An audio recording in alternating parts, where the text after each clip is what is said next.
Line of your reel, to the rods, to the anglers, to the lures on the end of your hook. Let's talk about those big bass here on Co-Angler's Corner with your hosts, Rob Welch and John Stoucher. Good evening, everyone. I'm John, and that's Rob. How's it going, guys? Hope everybody's doing all right tonight. Yes. We have a pleasure of meeting Peyton today. He's a custom painter for a couple different companies. He's also a big swim bait fisherman, and that's one of the reasons why I wanted him on here, because I want to learn more about swim bait fishing. Yep. He's been doing it for a while, and so we'll get him on here in a second.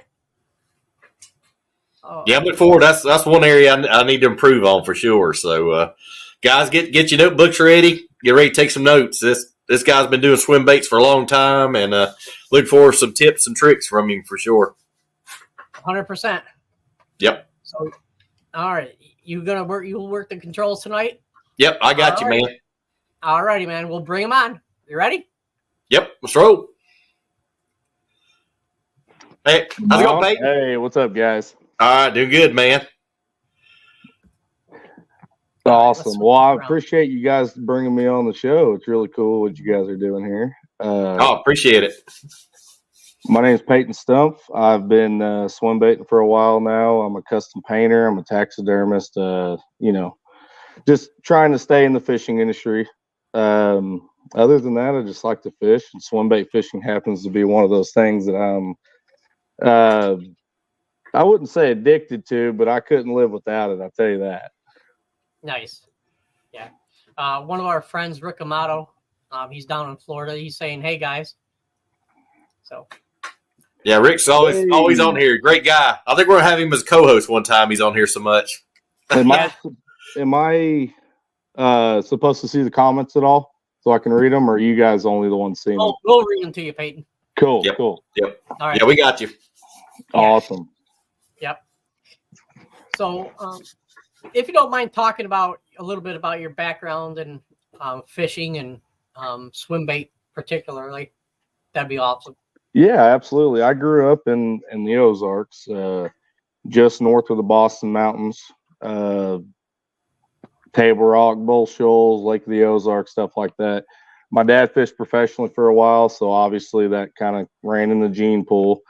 I started fishing club tournaments and stuff like that. Learned a lot, man. I will say those old timers, when I was just a kid, they taught me so much, and I'll talk about a story about that.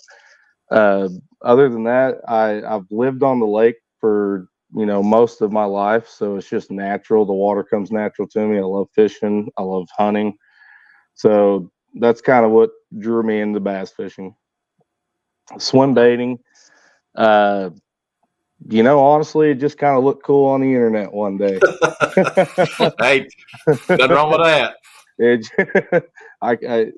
just kind of looked cool. So I gave it a try, and I started around the time one of my good buddies did.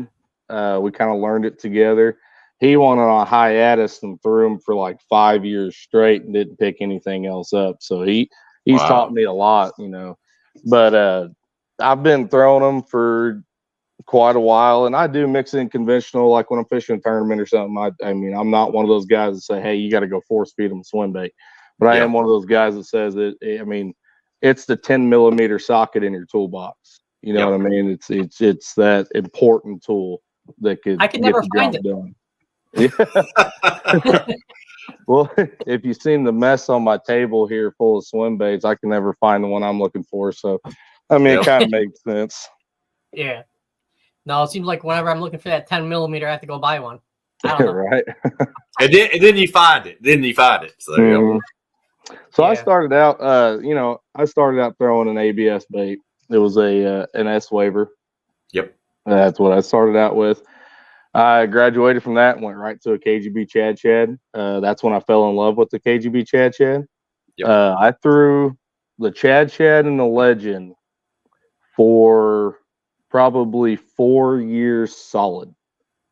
Wow. There was probably not another bait that I threw. I may have mixed another swim bait in here or there, But if I was fishing, it was with a Legend or a Chad. And then I graduated to probably one of my all-time favorite baits, which is the Depths 250. Yep. And then after that, I branched out. So my first couple years, it was the S-Waver, the Chad, and then I went to the Depths 250. And it was just a real fast incline to the big baits. Definitely, that's some legends right there.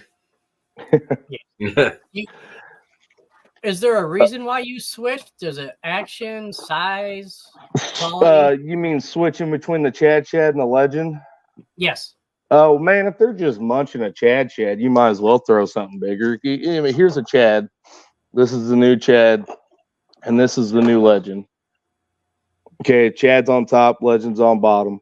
If they're just munching a Chad, you might as well throw a Legend. Or like it's weird because in my mindset, I throw the Chad and the smaller baits more in the spring. Yep. And then once fall comes around in wintertime, I go to that big bait. Their metabolism's slowing down. They want one heavy meal and they can go suspend in 40 foot of water for a week, come up, get a heavy meal, go do the same thing. And big fish like to do that. So I go with the bigger baits on the latter half of the year, at the beginning of the year, probably into May. I'll have the Chad in my hands, and then probably most of the summer until about September, I'll pick the Legend up. It's just something I tried out, and I'm not going to fix something that's broke, so that's what I do. Yep. There's no rhyme or reason to it. They eat both of them all year. Cool. And that goes for any glide bait. If the cheap ABS, Spro Chads or Savage Gear glides like this, it doesn't matter. Swim baits are swim baits, and bass are opportunistic feeders. If they see an easy meal, they're going to, more than likely eat it. Yep. Try to eat it. Oh yeah, definitely. Now, what's your favorite setup, kind of rod and reel wise, maybe line wise on those, or you have a couple of them? I throw 3 different lines. I throw a braid, a fluorocarbon, and a monofilament. Okay. And this is just swim baiting. I'm not talking about conventional, but for monofilament, I throw a big game. Yep. This is a big, you either hate it or you love it kind of line. Yep. I love it because I striper fish and the stuff don't break. Yeah. So FC Sniper Sunline is the only fluorocarbon I'll use. Yep. And Power Pro. And I'm either throwing braid to leader, which is a mono leader, or I'm throwing straight fluorocarbon. I never throw straight braid. I never throw straight mono. Yep.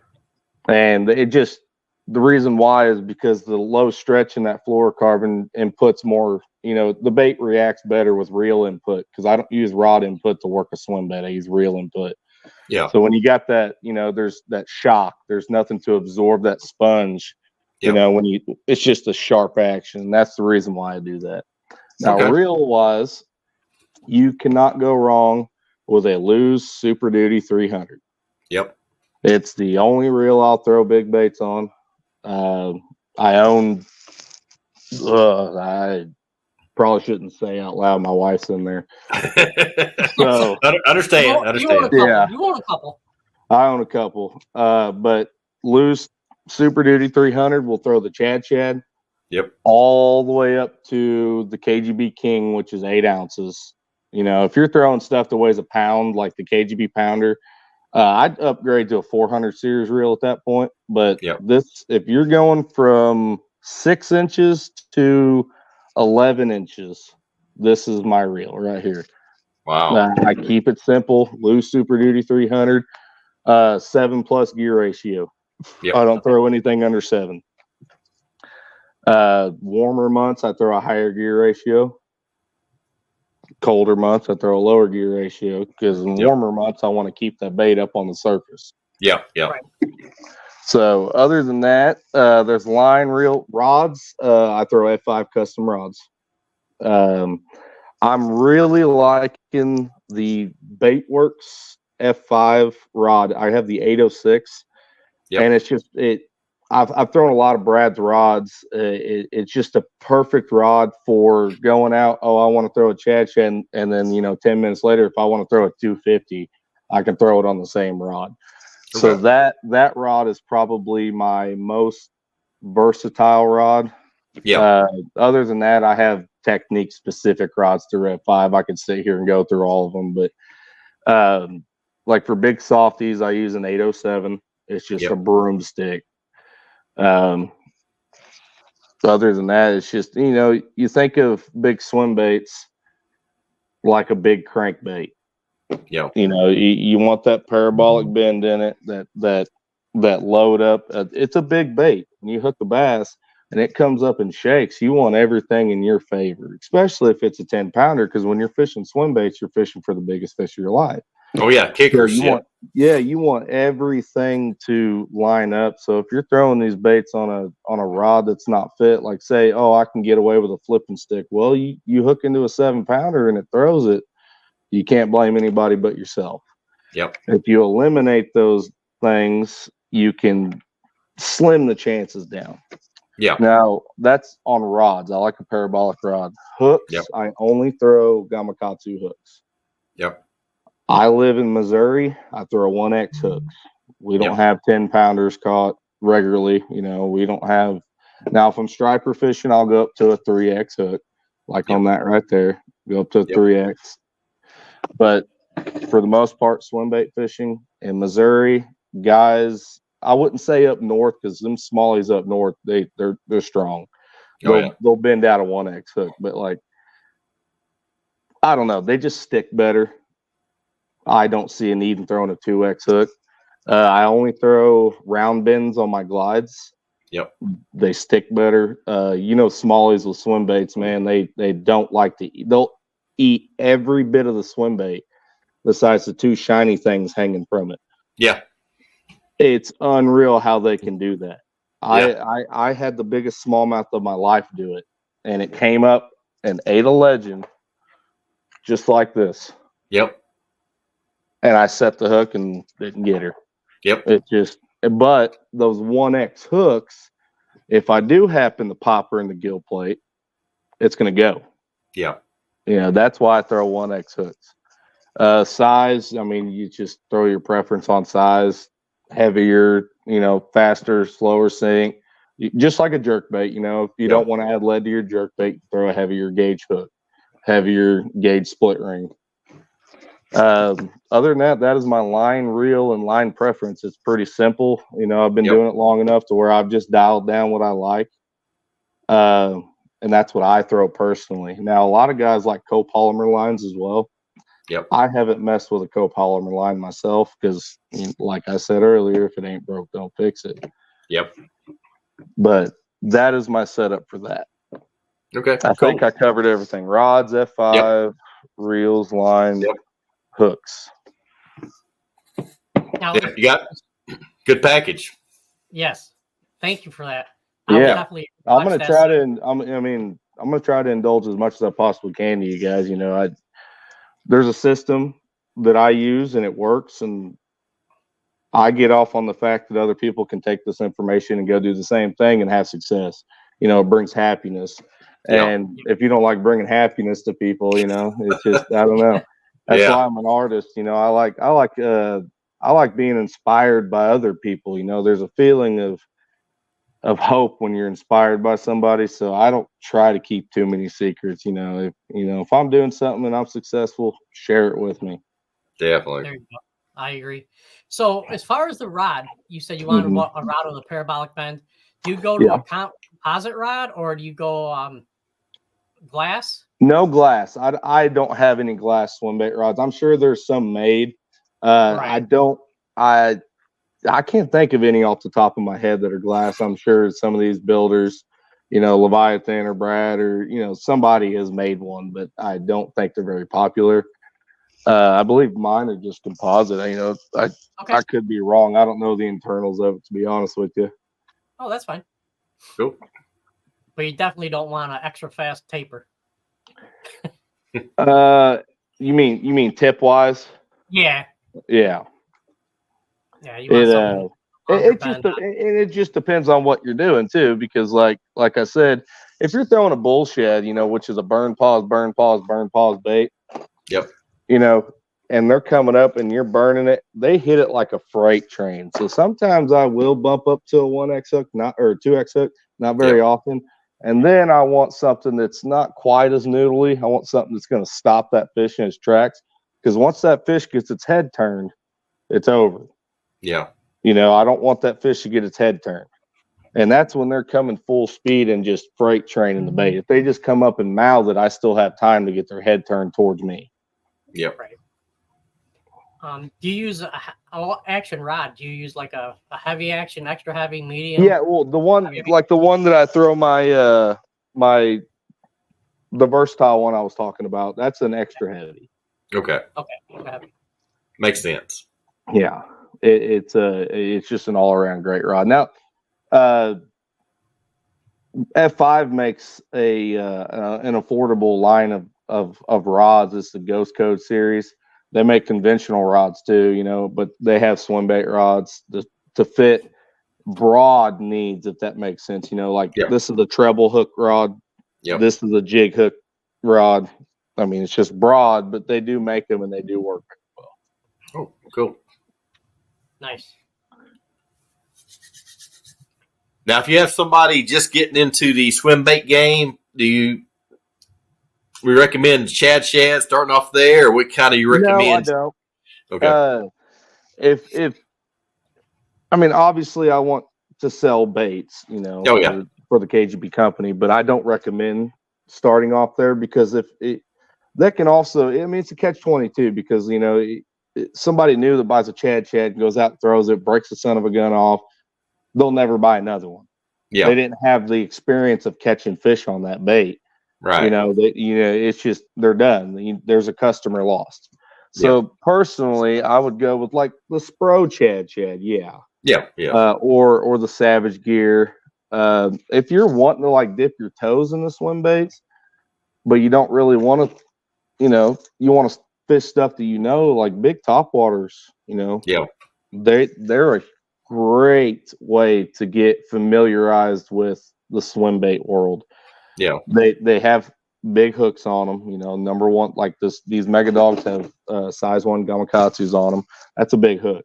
Yeah. It's just getting used to hooking fish with big baits, you know, stuff like the Spro Rat. Well, I don't think it's something happened with Bill and Spro. Yeah. I don't remember exactly what it was, but the Spro Rat is another one.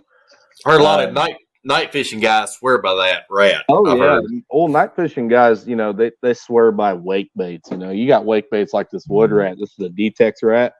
Yep. I mean, I don't know if you can hear that or not. Oh yeah. It's just stuff like that. Them night fishing guys, they love that. Now I have tried to get on the bite like that. It just doesn't happen for me anyway on Table Rock. I've tried it. It's not. I've heard the stories. Old Jim Bob went out there with a jitterbug on a full moon, caught 25 pounds, you know. But it just doesn't work for me. Now swim baits tonight, dude. Like I can throw a 5-inch rising sun, you know, just a 5-inch paddle tail, just a line through or something, or a 6-inch, and I can catch fish that way. But top waters at night it's just never happened for me. It's not something I could speak on, unfortunately. Yeah. And then you got the overhanging branches, and you're having to get stuff out of the branches. That's always fun. Yeah, I mean, thank goodness Table Rock, you know, the way it's formed, it's not, the trees aren't right on the bank. You know, you got quite a bit of bank, so the trees and stuff isn't too terrible. It's just the not getting bit part and the missing sleep part that I had something about it. I'd rather get up in the morning early and go topwater fishing. You know what I mean? Yep. So I just kind of swayed away from. Now it's a good time to catch a truly giant bass on the swim bait is at night. Nice. I was just looking at some of those rods, and they look like they're nice rods. They're very nice rods. The F5 rods, and they're not priced that bad. No, they're not. The Ghost Code series they're priced perfect. I think the Ghost Code series are the Tyler Rivet series. He has awesome rods. The Baitworks series he has awesome rods. Yes. I have some of the MVTs, some of the Blacklist. I have a what is that rod called? an Outbreak. I have an Outbreak 867. He's made so many different ones over the years and kind of zigzagged through the models and makes and stuff like that. And I just kind of got the same thing going on. I got one from here, one from here, one from here, one from here. So yeah, they're very good rods. I haven't thrown any, but also Leviathans are really good swim bait rods as well. Okay. I mean, there's no doubting it. Those are another great rod. Nice. Now, is there certain conditions you prefer over different other conditions, like pre-front, post-front? If I could only fish one condition the rest of my life, it would be a early November day with the wind blowing 15 to 20 miles an hour constantly, overcast. Early November. That is I'm talking cold front coming out of the north, nasty spitting sleet, you name it. That's my favorite conditions to catch truly giant. My biggest smallmouth have come on days like that. Tons and tons of 20-pound bags. That's definitely mine. And I like to take it either 3 days before the full moon, 3 days after. I play the new moon a little bit. It's just I haven't found a pattern because I journalize my big fish catches, and I haven't found a pattern with my new moon. Full moon, there's a very consistent pattern between the 3 days before full moon and the 3 days after, and the day of. They seem, if you get a front on, like, say, the day before full moon, the fish are eating, and they're eating good somewhere. Okay, so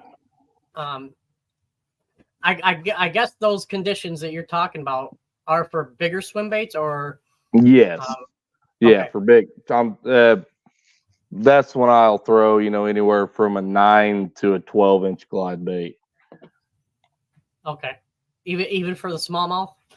Oh yeah, my 5.4 a couple of years ago smallmouth was on a depths 250, which is a 10-inch glide bait. Right there.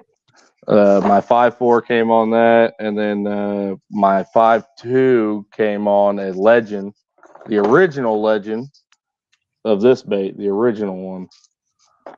And then let's see, I just caught one the other day that was 23 inches long. It was unbelievable, and I caught it on an 8-inch glide bait.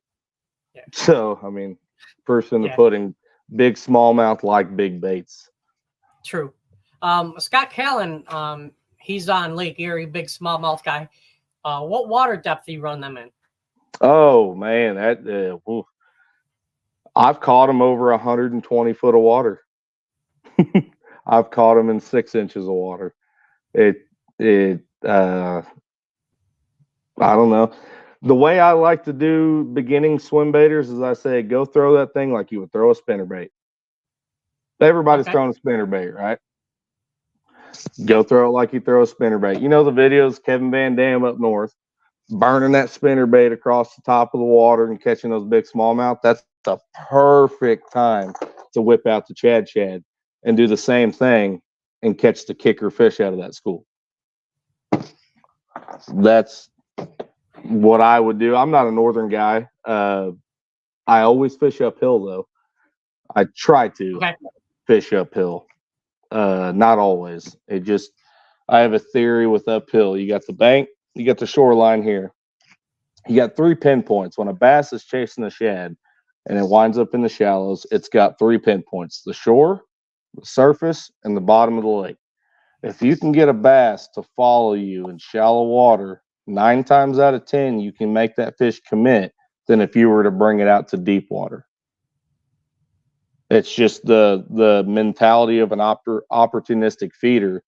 I have this fish pinned up, down, and forward. I'm eating it.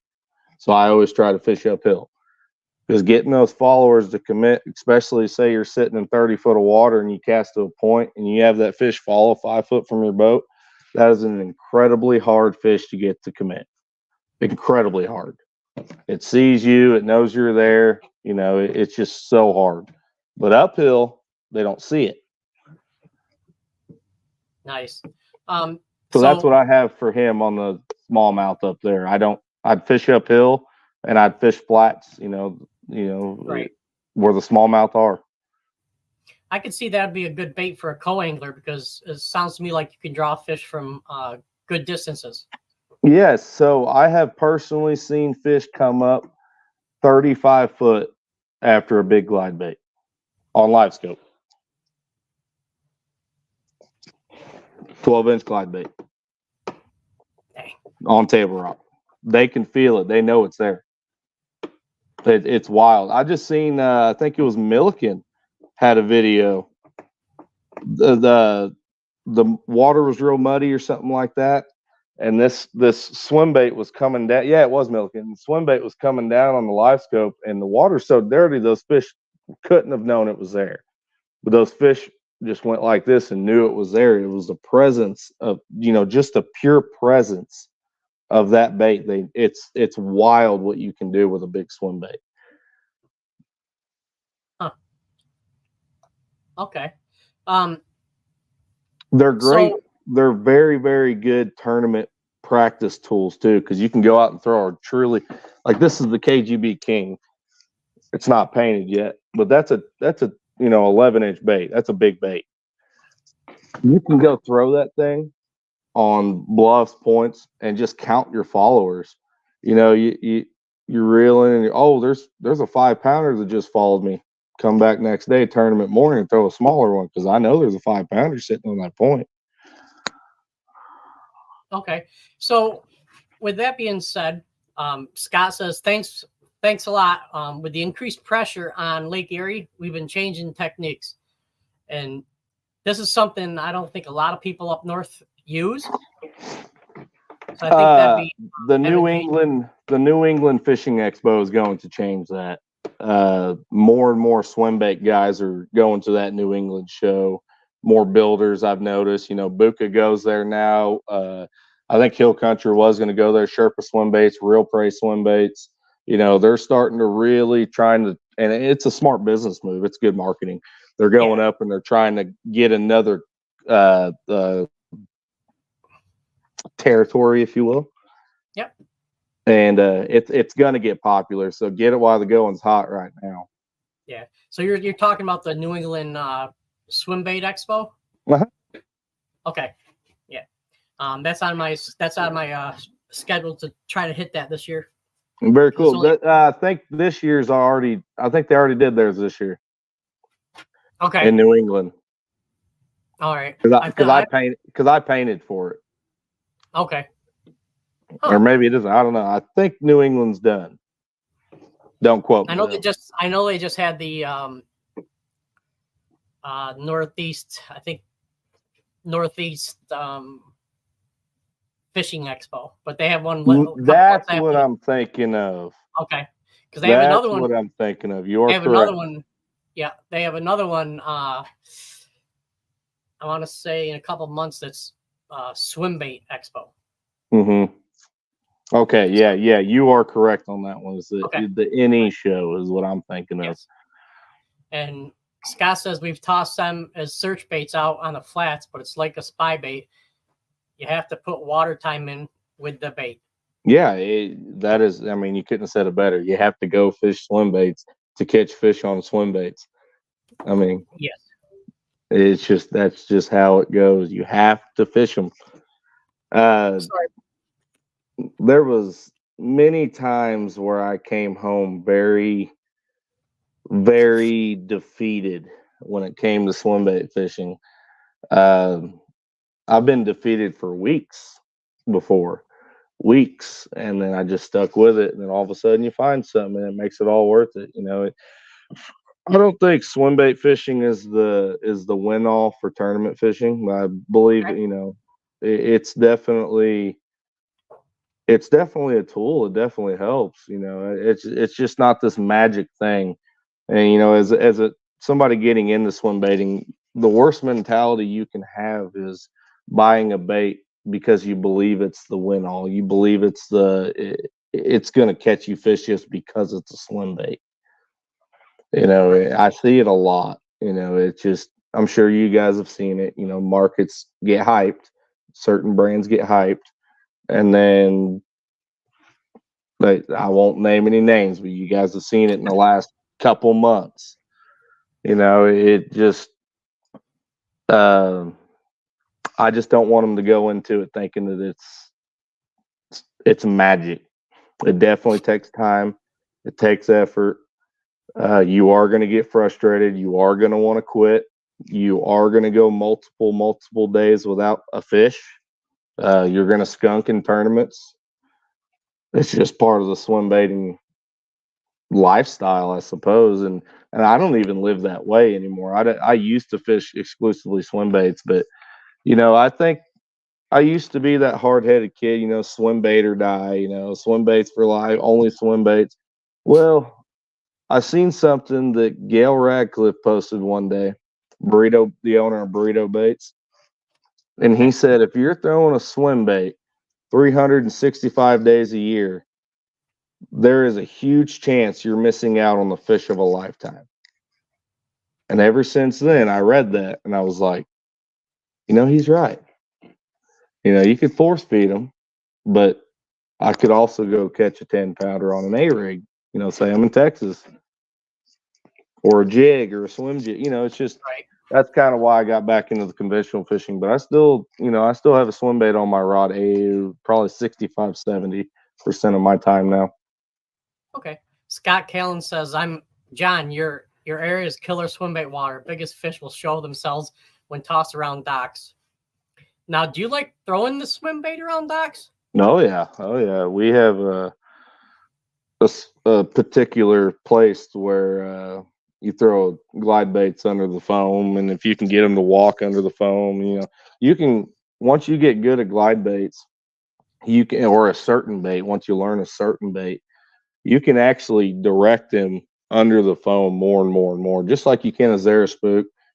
You can walk a Zara spook left, or you can walk it right. It's the same thing with a glide bait. You can get those things up underneath the docks, and they get bit like that. I mean, that's how Cole Anderson won the $100,000 on Lake of the Ozarks with the KGB Legend.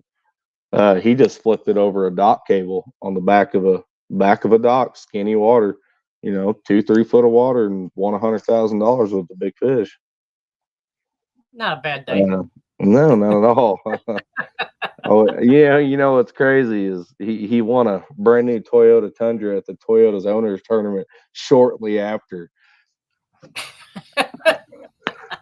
He's our good buddy, but man, he could fall in a bucket of crap and come out smelling like roses. I hear you. And Scott Callan says game over with that method. Yeah, it can be for sure. Absolutely. I prefer personally to throw like a small 5-inch soft bait underneath the foam or something. I will throw glide baits. I had a 7-2, I think. I had a Cricket Creek on Table Rock, and I was just throwing it on the back side of the walkway where the first stall meets the walkway, and just going underneath the foam, and she came out and inhaled it. It has its time and its place. I think, that fall transition, when you find those docks on those, those transition areas to where they're starting to move back into the creeks and stuff like that, and they stage there and they wait for bait balls to go by, and they stage and they move and they stage and they move. I think it can be a deadly technique for sure. I personally am more of an open water glide bait fisherman. I like going down the bank and going. There is a bite to be had in docks, though. Over brush piles, anything that you can. Swim baiting is not as hard as people put it out to be. You just put it where you need to put it, essentially. Wherever a big gizzard shad or a big trout or a big bluegill would swim, which is everywhere, throw it. Yep. It just Mike Gilbert says it, once you buy a swim bait, consider it lost. And if you're truly serious about catching big fish, you are going to lose some swim baits. You are going to break some swim baits. It's just part of it, but it will pay off in the end if you stay dedicated to it. Scott's saying get them to show themselves with a swim bait and throw the cat turd behind and then hold on. Yeah, it's really cool. There was a in the Branson Bass Club, there was a guy and a gal, it was a husband and wife, and they were winning a ton of tournaments, and he was just throwing a spook on Table Rock, and they were almost unbeatable at one time. He was just throwing a spook, and she would stand directly behind him with a trick worm. And as soon as he got hit and that fish missed the spook, she'd throw that trick worm right where it missed it, and she'd catch the fish almost 90% of the time. She just let it fall, and he would hold his spook dead still. He wouldn't work it anymore, and that fish would just slurp up that trick worm. Wow. Yeah, that's you hear about that. People throwing frogs and following up with a Senko or something like that. Basically the same thing. Yeah. The thing with swim baits, man, is they're already on such high alert when they're following a swim bait. They're like, hey, is it food? Is it, it's attractive. Is it food? Is it this? How big is it? Sizing me up. They're already on high alert. So I very rarely get a follower and come back and catch it the same day. I have come back and caught them the day after, never the same day. It just doesn't work. They're just on such high alert when they're following that bait. Especially if they see you. Once they see you and you get them to the boat, it's over. I mean, that's why a lot of guys, when they're working a swim bait, you'll see them get down on their knees. I don't know if you've ever seen that when a fish is falling, they'll get down and they'll hunker down. That's for a good reason. So they don't see you. So that bass doesn't associate your boat with your line to that bait, to that rod. That bass will associate everything like that. And you're just training your bass to be uncatchable. Okay. That's all you're doing. And Barking Ruger saying Chad for life. Yeah. I need to get a Chad. I need to get a Chad tattoo is what I need. I need to go back and make a 16-year-old mistake. Tanner Snowden says Peyton's a good buddy of mine and has some badass painting techniques. Painted a ball of mine last year and caught lots of fish on it. Biggest was a 4.5. Very nice. Hey Tanner, what's up, buddy? Nice. Scott Callan says that's our system now that I'm boatless. I think he's the guy that is a follow-up man. Oh. I got you. Nothing wrong with that in the tournament, in partners tournaments. Oh heck no, man! My dad taught me something a long time ago. When a guy's hot, he's hot. Let him have. If you're fishing a team tournament, if he's hot, give him the boat. It's the same thing. I say the same. Yeah, you guys are splitting a check. I'm not too proud to hold the net all day. Oh, I am. I'm proud as hell, especially if we win. All I had to do was net 5 fish. That's what I'm saying. That's a good payday. Yep. It's funny. I like catching them, obviously, but I don't mind netting them. And fishing with Brennan Banks, I get to net quite a bit. Nothing wrong with that. No. I like, I do a lot of tournaments as a co-angler, and I enjoy watching the boater catch fish. Oh yeah, for sure. You learn a lot. Exactly. That, and when a boater's catching fish, he's usually in a good mood. That, and at least you're around fish if he's catching fish. Yes. Yeah, you know what? I'm wondering where that's going to go with these BFLs, especially. What is the guy to do if? Because common courtesy, like back in the Central Pro Am days, my dad and I were just talking about this. You couldn't cross the console unless asked. Yep. You could not cross the console. I mean, unless you were asked to net a fish, you were not past it. And how does that work when guys are sitting in 80 foot of water, vertical fishing? What happens to the co-angler? Like, what do you do at that point? Well, I'll tell you what I do. What? I throw a heavier weight than him and get it down there because a lot of those fish are going to react to because you're only 10 feet away from each other. Right. So if my bait gets down there before his, I got as good a chance as he does. Yeah, I suppose, but I guess it's just the principle that I'm talking about. It's Yeah, just no, I get it. And I think they it's need just to as bad as front ending somebody, in my opinion. exactly. If they really want to secure it, is go like they do out west, where they have combined weight as well. Mm-hmm. For the boater and the co-angler, for the day they add their weights up, and this is how much weight you got, along with That the would be single weight. good.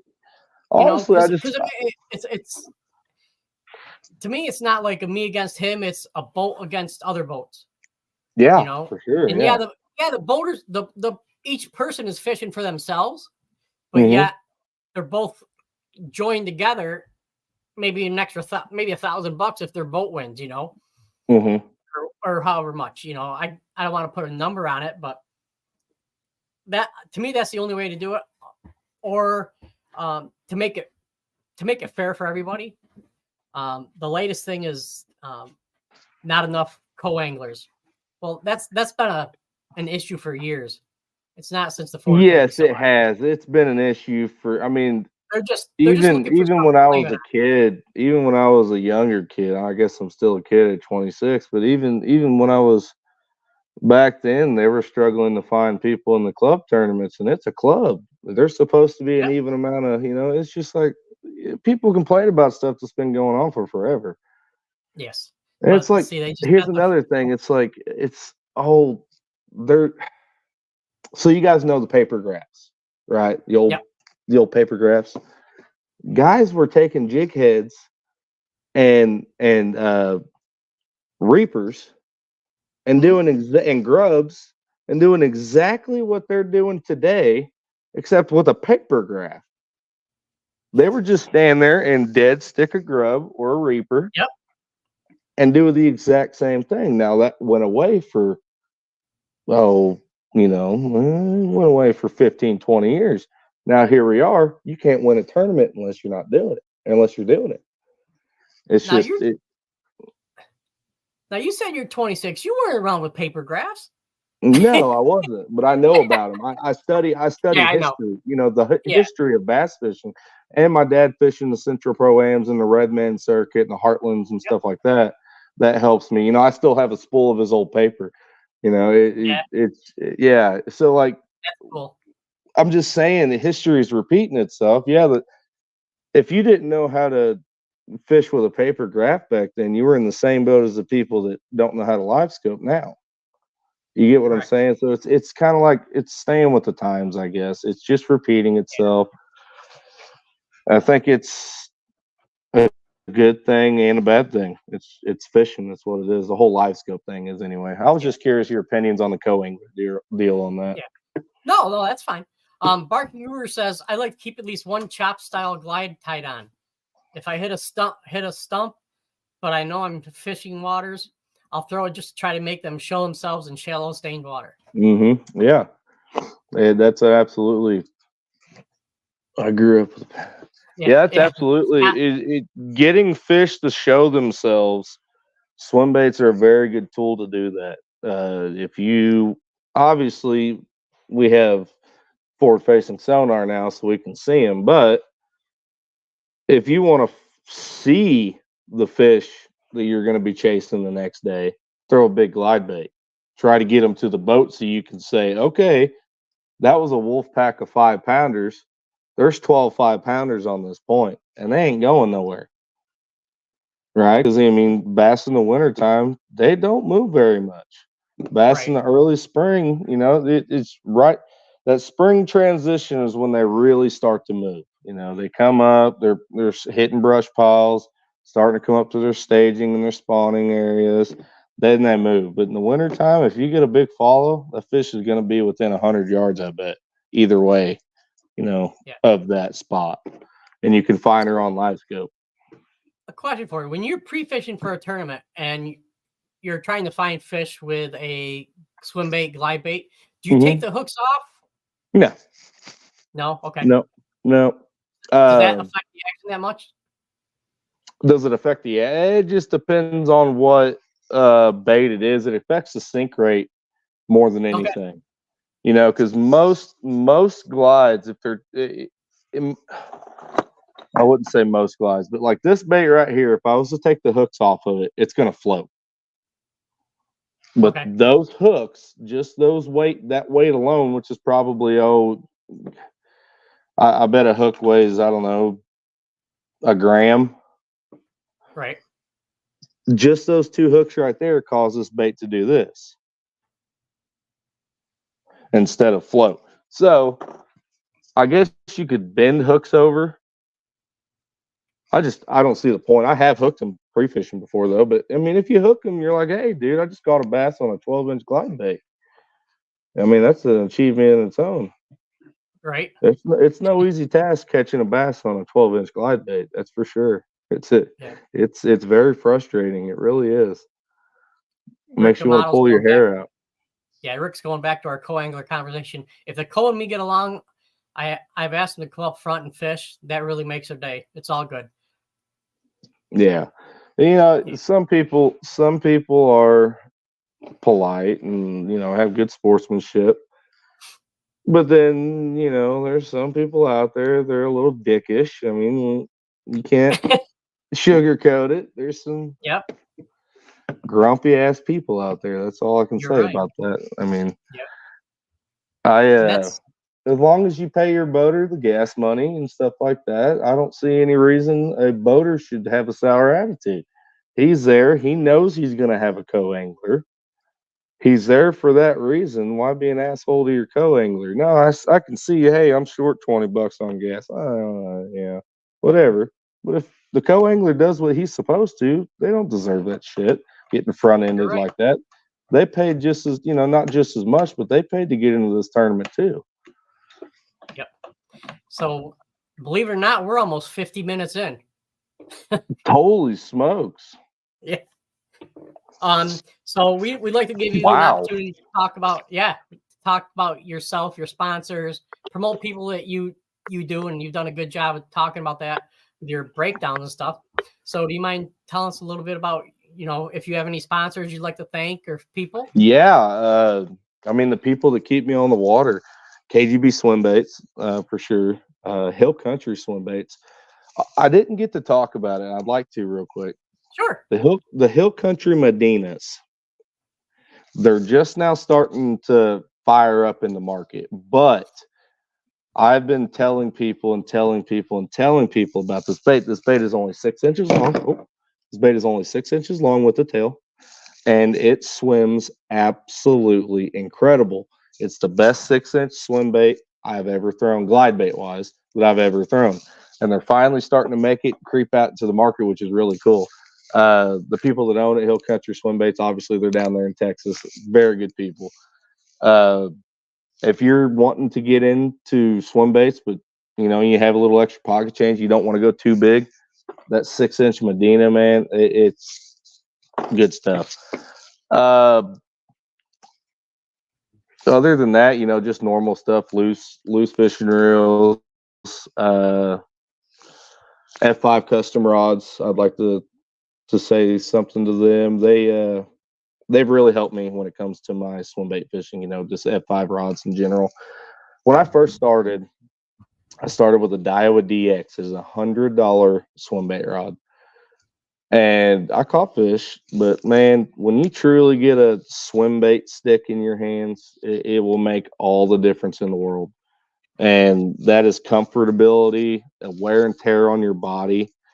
That's a big one, you know, to have a rod designed for swim baits. It's just a lifesaver to save your elbows, your shoulders, your back. Regardless, I recommend getting you an F5 rod for comfortability. Other than that, man, I want to shout out to Stealth Lures. Is that okay with you guys if I shout out to Stealth? That's fine. That's what this is for. These are finally starting to hit the market. These bad boys, I believe there's a pre-order coming. Check out Stealth Lures on Facebook. They're a clear Alabama rig.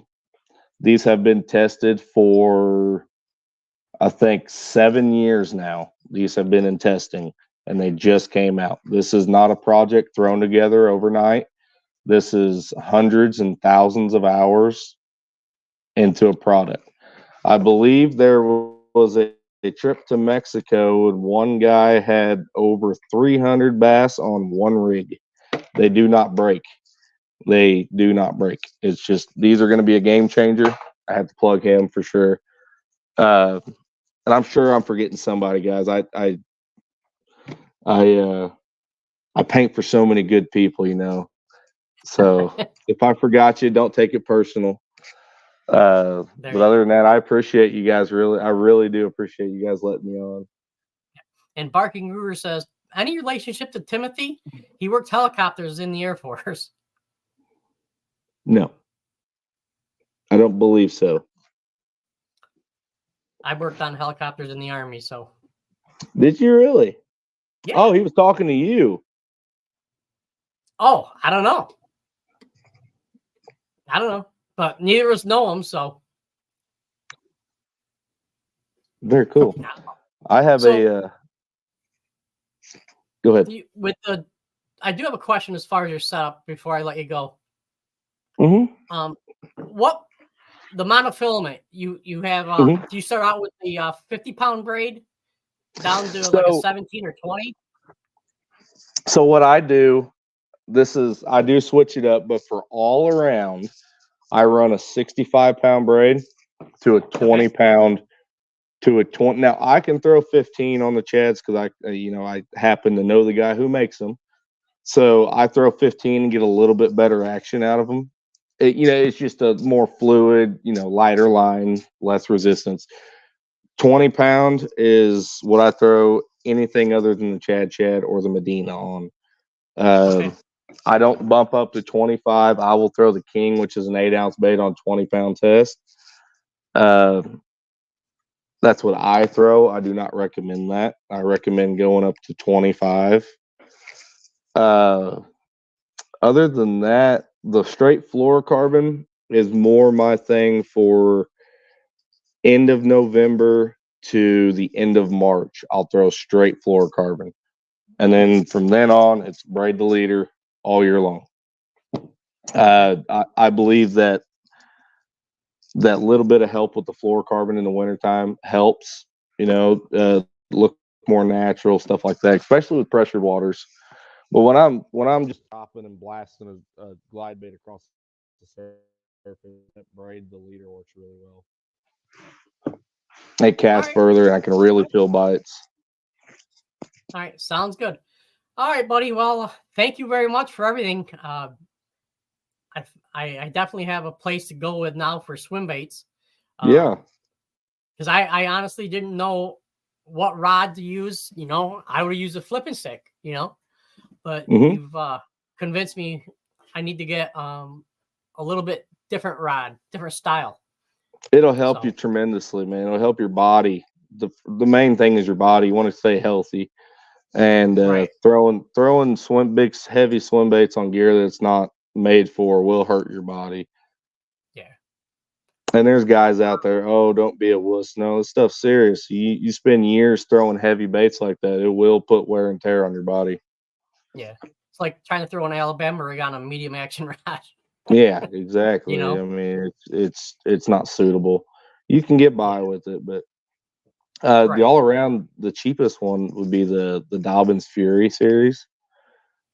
Those seem to be really good. Bullshit has a Dobbins rod that is out on the market on Tackle Warehouse. Those are very good. Just kind of getting into swim bait rods. Sure. All right. Well, thank you very much, Peyton. I appreciate you coming on. Yeah, absolutely. Thank you for having me on. If I have any other questions, I'll shoot you a message or whatever. And yeah, absolutely. I honestly didn't know you. I thought you had your own business. I do. I didn't realize you. Okay. Go ahead and give a shout out to that. Oh, I own Triple P Customs, which is a custom bait painting and taxidermy business. You can find me on Triple P Customs on Facebook or Peyton Stumpf on Facebook and just shoot me a message. I do a lot of my business on my personal page anyway, so it doesn't matter. But yeah, right now I'm kind of leaning more towards the taxidermy side for custom work, but I will paint swim baits if anybody needs it. I do not take in repaints. I will say that. No I don't repaints. blame you at all. Yep, I've done my years of repaints. I'm over it. I don't blame you at all. All right. Well, Rob just stepped off. I don't know what happened, but all right, buddy. Well, hey, you take care, and we'll get at you again, and hopefully we'll have some swim bait fish to show you. Awesome. Thank you so much. All right. Thank you, sir. Oh, what happened here? Hit the wrong button. There we go. Sorry, I lost connection there for a second. All right, not a problem. You all right? Yeah, I'm good. It just dropped. I don't know what happened. I don't know either. But man, that was a ton of juice in that right there. Whew. I could That have was a kept it ton. on for another couple hours. Yeah, I mean, and that new Alabama rig got clear. I think that's gonna be a game changer. Definitely. So Yeah. all right, guys. Anyone have any questions for us or anything like that? I don't see Please. anything coming up. I had one real quick. Oh, yeah. Scott, I appreciate that. I appreciate it. That's the pal right there. Yeah, I have a few of those baits that I showed you too that you can have too. I have a lot of them morning dawn. Yep. Yeah, he's a good friend of mine from Lake Erie. He's actually the guy who turned me on to Hayabusa hooks. Okay, So, good deal. Yeah, I appreciate him, and I had a pleasure of staying up at his house for Lake Erie one time. So Rick makes a good point there. You better read that. yeah, I see that. Where are the cookies? I don't know. She made cupcakes though. Wow. That's like cake. Oh, it's better than you don't. Oh yeah. You can eat 4 or 5 cupcakes. Oh, Ooh. yeah. You don't know my struggles, Rob. You don't know my struggles. Hard to be you. I can tell already. Yeah, I'm glad I have good friends that like to take them. So. Yep. So that helps save you. I get you. Actually, Scott, I don't think I had cookies when I went to your house. I think I left without them. Oh. Yeah, it wasn't a good day, I don't think. I hear you. Those KGB baits are off chain good. I mean, those are legendary. Yeah. All right. Yep. So, well, you take care, sir. And I guess we'll do it again. I guess we'll do it again tomorrow. What do you think? Yep. Yeah, we'll do it. And thanks everybody for watching and throwing some questions and comments. We really appreciate it. And check us out tomorrow night. Yes. All right, folks. You take care. Talk to you later. Peace out. All right. Peace out.